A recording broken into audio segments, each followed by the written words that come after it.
Of Tamim Iqbal. Tamim Iqbal নামটি বাংলাদেশের cricket ইতিহাসের পাতায় চিরস্মরণীয় হয়ে থাকবে।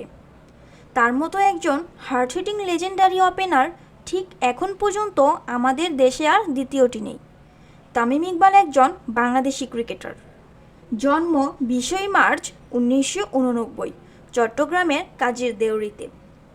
2007 সালে তার একদিনে আন্তর্জাতিক ক্রিকেট অভিষেক ঘটে এবং একই বছর তিনি তার প্রথম টেস্ট ম্যাচ খেলেন।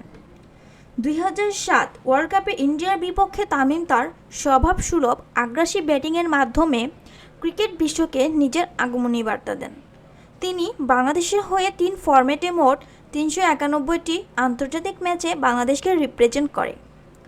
তামিম ইকবাল 3টি ফরম্যাটেই বাংলাদেশের সফলতম ব্যাটসম্যানদের তালিকায় সবার উপরে।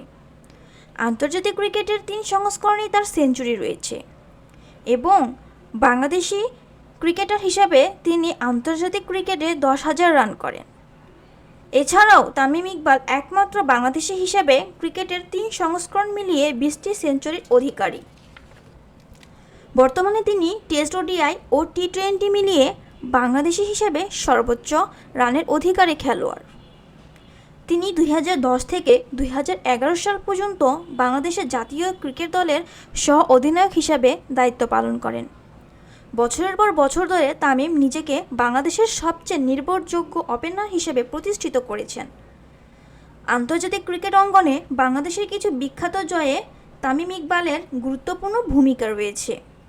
15,000-এর বেশি আন্তর্জাতিক ক্রিকেট রান, 3 ফরম্যাট জুড়ে একাধিক সেঞ্চুরি এবং অগণিত ম্যাচ জয়ী পারফরম্যান্সের মাধ্যমে তিনি কিংবদন্তি হয়ে ওঠেন। অনেক ক্রিকেট বোদ্ধারা মনে করেন তামিম যদি বাংলাদেশের না হয়ে অন্য কোনো দেশ যেমন ইন্ডিয়া বা অস্ট্রেলিয়া হতো তাহলে নামের পাশে আরও না জানি কত রেকর্ড জমা হতো। 2022 সালের জুলাইয়ে তিনি আন্তর্জাতিক টি-20 এবং 2023 সালে 6 জুলাই তিনি সব ধরনের আন্তর্জাতিক ক্রিকেট থেকে অবসর গ্রহণ করেন। এমন একজন আগ্রাসী ওপেনারকে শুধু বাংলাদেশ নয়, মিস করবে গোটা ক্রিকেট বিশ্ব।